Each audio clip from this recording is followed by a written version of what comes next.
Hello guys, gandang gabi po. Mag-share lang ako nitong ating mga items. Ito pong ating mga items. Ito ay Athlon scope. Papunta po itong Zamboanga City. Ito tripod talaga ang laman yan. Papuntang Tagum City. Meron din tayong clamp. Ito ay papuntang Pangasinan. Tapos ito ang ating papuntang Occidental Mindoro. Ito mga sporting goods. So ang laman niya sa loob ay yung ating night vision at saka yung kanyang tripod. So dalawang laman yan, tripod at night vision, pinagsama ko na.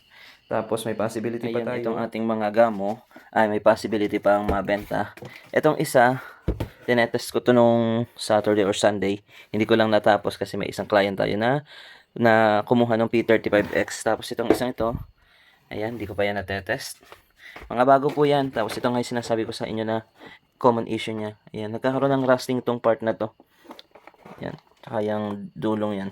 Pero itong isa, nung malagyan ko ng oil, ayan, nag-stop na.